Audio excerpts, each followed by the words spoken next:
Il ne faut pas avoir peur. Bonsoir à tous sur Géopolitique Profonde, la chaîne qui est là pour remplacer les médias subventionnés. On va parler de pédocriminalité, comme Apolline de Malherbe, évidemment, n'osera jamais le faire. Mais avant ça, n'oubliez pas, adhérez au club Géopolitique Profonde. Vous y verrez vos auteurs préférés, ceux que vous consultez chaque jour, et vous serez membre avec eux du club Géopolitique Profonde. Mais vous cliquez sur le lien ci-dessous, 7 jours d'essai gratuit, puis n'oubliez pas, il ne faut pas avoir peur, la boutique est ouverte. Je sais que aussi, parmi vous, 25% de ceux qui nous regardaient ne sont pas adhérents, ne sont pas abonnés à la chaîne, donc abonnez-vous, allez-y, vous aurez tout en exclusivité. Alors je reçois aujourd'hui Abel Boy, président de l'association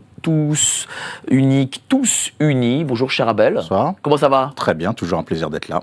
De même de vous avoir, ça me fait très très plaisir aussi. Tous Unis, Tous Uniques, 2-3 petits mots dessus. Voilà, c'est une association qui a 8 ans, qui travaille sur les questions qui concernent la jeunesse, les violences faites aux femmes et aux enfants et la situation du handicap. Et vu le sujet de l'émission, on va être en plein dedans. Sarah Frick, journaliste. Salut chère Sarah. Je suis très content de ce reportage, très très beau reportage, une vraie immersion. Hein. Raconte-nous un peu. Merci beaucoup. Là, c'est de l'exclusivité, on ne va pas se mentir. Il y a des sujets tabous en France. Et le sujet de la pédocriminalité est un sujet extrêmement tabou, surtout qui touche les hautes sphères, on ne va pas se mentir. Beaucoup de personnes très très très très hautes placées et très bien placées sont concernées. C'est un vrai fléau. Ces hommes sont de plus en plus nombreux, et pas que des hommes d'ailleurs sur les réseaux. C'est une hémorragie. Et j'ai voulu donner la parole à nos concitoyens. On pense aux Gilets jaunes, on pense à tous ces mouvements un petit peu nationaux. Et on oublie ces hommes et ces femmes de l'ombre, des citoyens qui ont décidé de prendre le problème à bras-le-corps et de faire le ménage. Comment faire le ménage? Alors je vous l'accorde par des méthodes un petit peu pirates. Et c'est pour ça que je conseille au public, avant de regarder ce documentaire, soyez bien assis, écartez les enfants, n'éteignez pas beaucoup la lumière et allez-y. Parce que là, on ouvre une porte sur quelque chose de très, très sombre. Un secret, pour moi, c'est un secret d'État. Parce que c'est un secret de polichinelle. Tout le monde est au courant. On sait que ça existe depuis des lustres.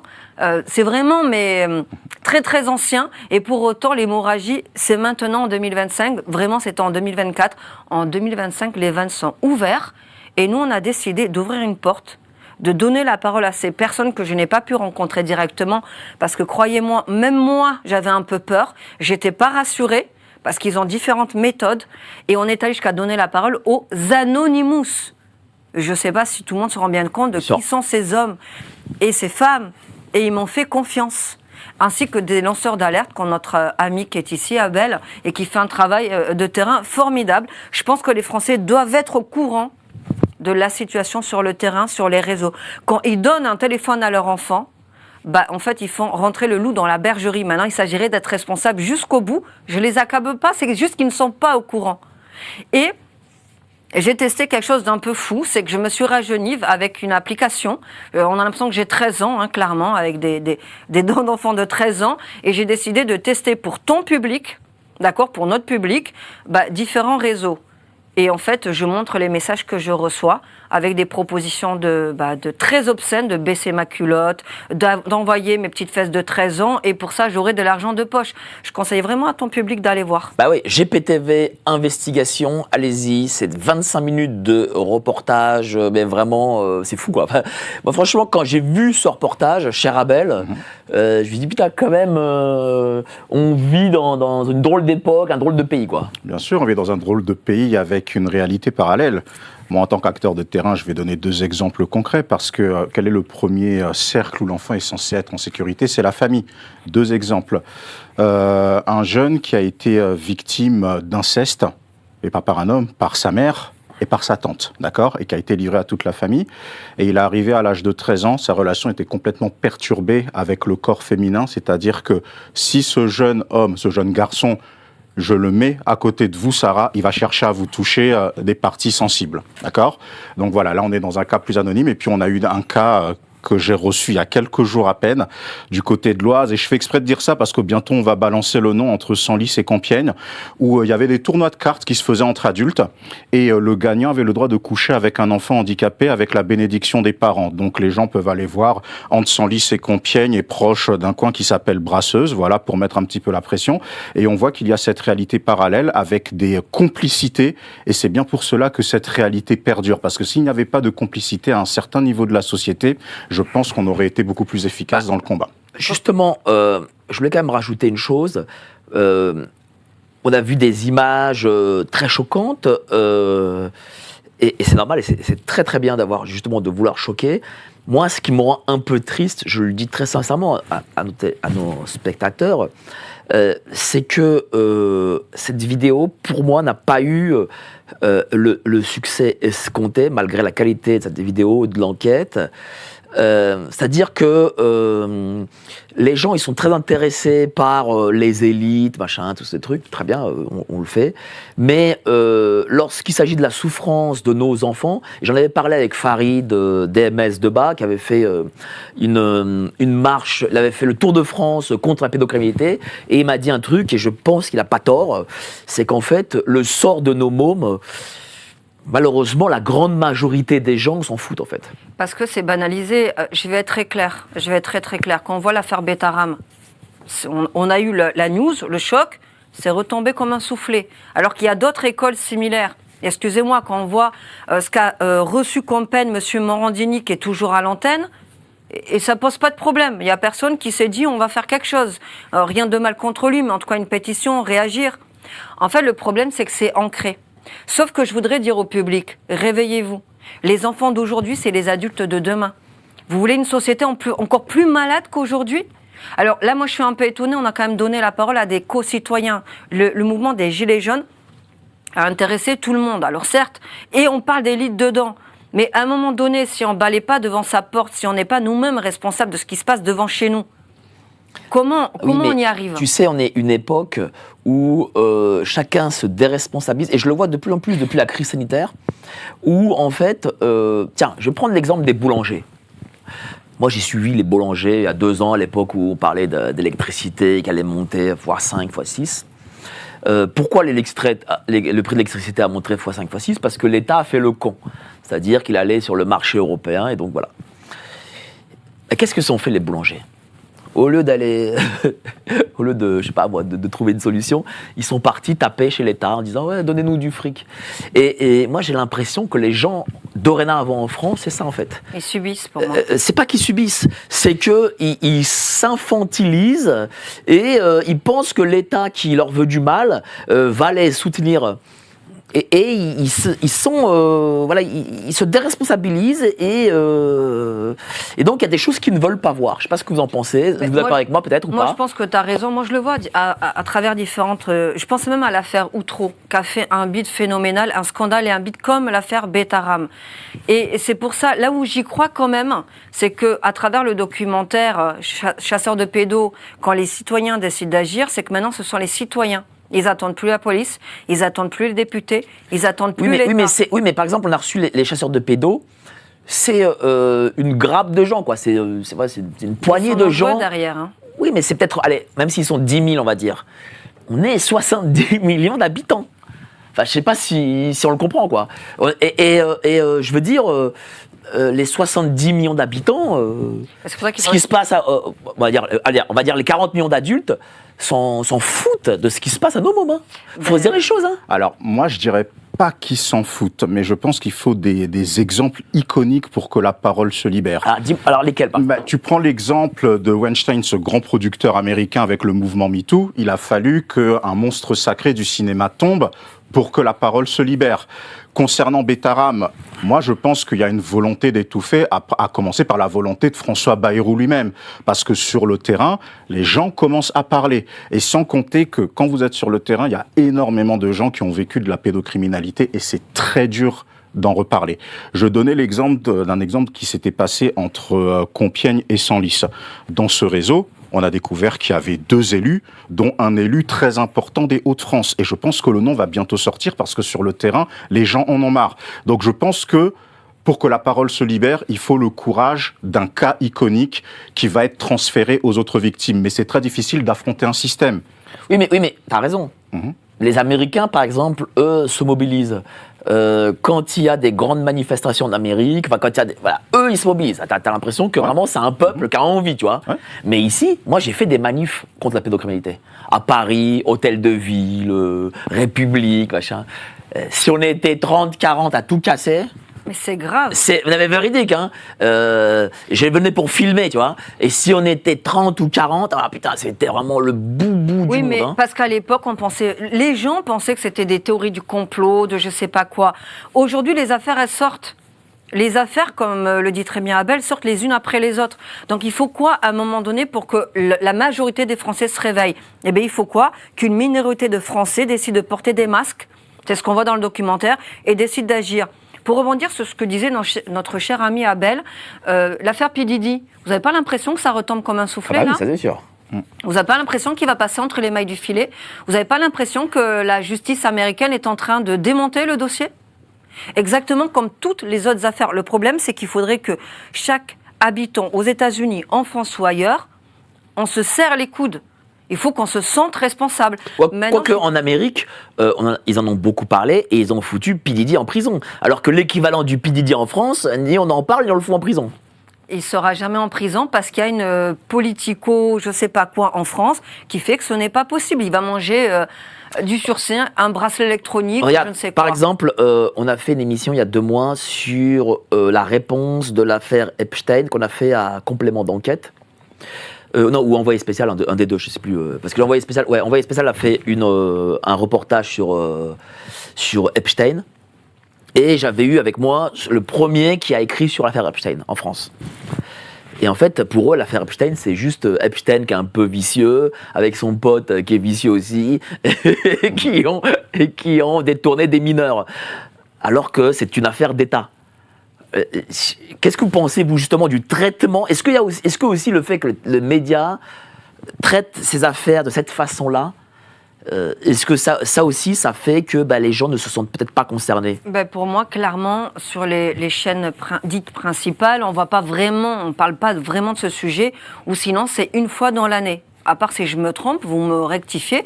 Moi, j'ai l'impression qu'on fait un sujet sur l'augmentation et les fléaux de la pédocriminalité, comme on va faire un sujet sur le bon pain de Roger, le boulanger, dans le Midi. Enfin, c'est vraiment assez similaire, alors qu'il y a une urgence. Après, je vais être claire et nette avec toi, avec vous. C'est qu'en fait, en France, je parle de la France, de mon pays, c'est systémique. Il y a quelque chose d'ancré en France. Et c'est dur de sortir de ces habitudes. Vous prenez le phénomène des Lolitas. Vous vous rappelez la jeune fille qui chantait « Moi, je m'appelle Lolita ». Alizée, ouais. Alizée, merci, j'avais oublié. Bon, cette jeune fille, elle est dans un champ avec une mini-robe, elle doit avoir 14 ans. Le mec la paye pour qu'elle danse un petit peu, et puis finalement, elle paraît que l'argent, elle court. C'est très... Puis à un moment donné, elle se... C'est culturel ? Ah oui, c'est systémique. Ah oui, mais complètement. Quand on voit l'histoire de Flavie Flamand, qui explique que sa mère l'a amenée chez ce fameux peintre et photographe, d'accord, qui l'a déshabillée alors qu'elle était mineure avec des attouchements sexuels, et que c'était ancré. Et elle n'a plus parlé à sa mère à cause de ça. Beaucoup de respect pour Flavie, pour son courage. Quand il a été dénoncé, cet individu, il s'est quand même... suicidé. Excusez-moi, c'est au même titre que les violences. Quand on voit que Bertrand Cantat est encore sur scène, il faut différencier l'homme de l'artiste. Quand il y en a plein, il y a des violeurs. Morandini, ils vont nous dire, faut séparer l'animateur du pédophile ou pédo, je sais pas quoi. C'est normal, tout va bien, parce que c'est ancré dans l'histoire. Je parle de notre pays. Tu es d'accord avec ça ? Oui, mais et aussi je réitère sur le fait qu'on n'a pas eu l'exemple iconique. On prend M. Duhamel, président du siècle, mais pour le grand public, le siècle, ça ne parle pas. C'est une espèce d'officine avec des réseaux plus ou moins occultes, plus ou moins lumineux, ça dépend de quel côté on se place, mais ça ne parle pas au grand public. Donc aujourd'hui, il faut vraiment ce cas, mais il y a une protection autour de cela. Évidemment que c'est culturel, évidemment que ça fait même partie de pratiques au sein de certaines officines, et lorsque les gens, aussi il faut se mettre à la place des victimes, je discute avec beaucoup de victimes d'inceste ou de victimes de pédocriminalité, c'est extrêmement difficile. Parce qu'il faut se rappeler les souvenirs, il faut quelque part se déshabiller à nouveau sur le plan psychologique pour rappeler une humiliation qui est vue part beaucoup comme au-dessus de tout, en fait. C'est-à-dire qu'il y en a même qui font la différence entre le viol d'un agresseur sur une personne majeure et la pédocriminalité qui est quelque chose d'encore plus intime. Parce que l'enfant qui est victime de pédocriminalité, il faut expliquer comment ça se passe psychologiquement. Ça le déstabilise complètement par rapport à son approche de la sexualité. C'est-à-dire qu'il y a une sexualité qui est déréglée, vous avez des dépressions, pour se mettre en couple, c'est extrêmement compliqué par la suite, et les cauchemars, et on n'en parlera même pas. Et même pour parler de choses encore plus taboues, vous avez un nombre de personnes qui sont devenus homosexuels suite à des viols commis dans l'enfance. C'est pas pour fustiger l'homosexualité, chacun fait ce qu'il veut de sa vie privée, et ce n'est pas mon propos. Donc c'est beaucoup plus compliqué d'en parler en réalité. Mais il faut être précurseur. Et ça, c'est un chemin qui est extrêmement compliqué dans lequel on va avoir beaucoup d'opposition. Et les pressions, on les a sur le terrain. Quand je parle de cet élu dans l'Oise, qui est très important, un élu des Hauts-de-France quand même, qui participe à des tournois de jeux de cartes pour avoir le droit de coucher avec un enfant handicapé, avec la bénédiction des parents qui prennent de l'argent derrière, et tout le monde le sait sur le terrain dans la zone, mais personne n'ose en parler. Personne n'ose en parler, parce qu'on est dans une dichotomie où l'enfant a un statut sacré encore, parce que l'enfant, c'est la pureté, mais en même temps, l'enfant est tellement abusé. Et malheureusement, des témoignages, je le répète, on en a tellement. Mais tant qu'il n'y a pas eu cet exemple iconique, on parle de Morandini, Morandini, il est sur le déclin. C'est pas le Morandini des années 90 ou des années 2000, quand même, quoi. oui, ça c'est vrai, mais il fait quand même ses audiences sur CNews. Hein. Bien sûr qu'il est fait, mais ce n'est pas le Morandini qui était... Oui, mais c'est pas le Morandini qui était à son prime, en réalité, quoi. Donc, il faut continuer de creuser, il faut continuer de dénoncer jusqu'à ce qu'il y ait cet exemple iconique ou cette victime iconique qui va balancer. C'est soit l'un, soit l'autre. Mais c'est comme le juge qui avait proposé sa fille mineure sur des sites un peu comme Dominique Pellicot, que je ne fasse pas d'erreur. Voilà, et lui, il a pris que du sursis. Donc, si derrière, effectivement, il n'y a pas un vrai exemple, une vraie situation... D'ailleurs, dans le documentaire, pour rebondir sur ce que dit notre cher ami, il y a quand même des pédophiles qui parlent. Justement, on va en parler. Non, mais pourquoi je dis ça ? Pourquoi j'ai voulu l'introduire comme ça ? Parce que, je te le dis très sincèrement, j'étais quand même un peu triste parce que je pensais que il y avait un vrai travail journalistique et le travail journalistique doit être récompensé, et je trouvais que il n'a pas été récompensé à sa juste valeur au niveau visibilité, voilà. Et moi, ça me rend un peu triste, je le dis très sincèrement, et voilà quoi, voilà, bon allez voir le docu, je préfère les amis, aller sur GPT-20, voilà, aller sur GPT-20 investigation, regardez.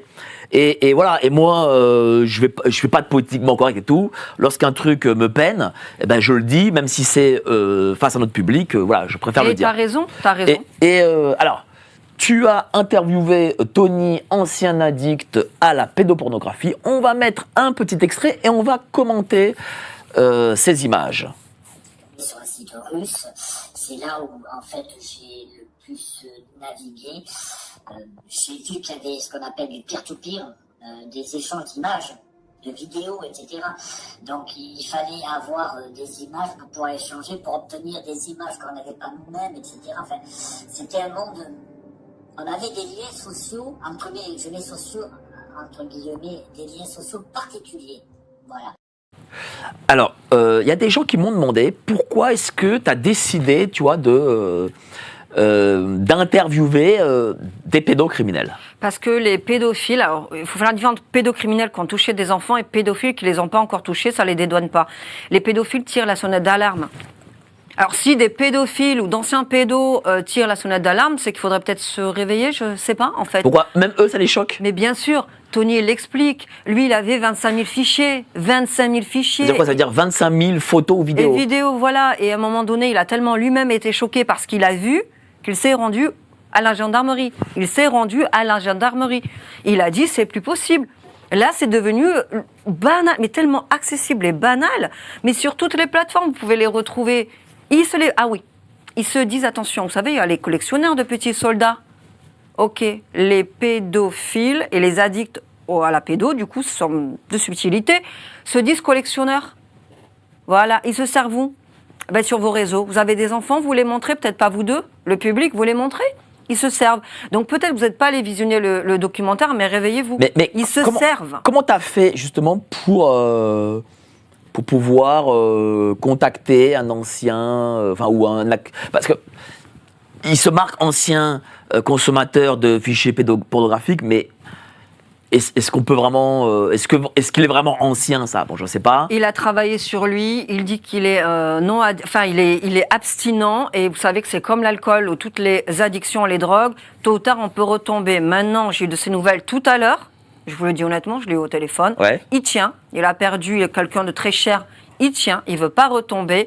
Alors, je tiens à rappeler quand même une chose importante qu'a dit Abel. Ça rejoint l'histoire de Tony. Tony, en fait, c'est un enfant qui a servi d'objet sexuel de ses 8 ans, même de ses 7 ans à ses 14 ans. Un homme, à l'ASE, l'a utilisé comme sextoy. Il le dit lui-même. Il lui a tout fait.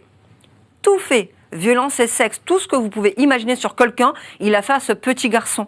Donc après, Tony est devenu toxico. Voilà, tout simplement. Et donc Tony a commencé à tomber dans l'addiction des photos et vidéos. Et en parlant avec lui, j'ai dit, mais attends, Tony, enfin je le vois, je pense que vous étiez en train de rechercher ce qu'on vous a fait, parce que le jour où il a vu l'extrême de l'extrême, il a pris ses fichiers, il est parti à la gendarmerie, il a dit, réveillez-vous là. Là, il se passe des choses sur les gosses, c'est très grave. Et qu'est-ce qui s'est passé pour lui avec tous ces fichiers? Ils l'ont condamné à quelque chose ou pas?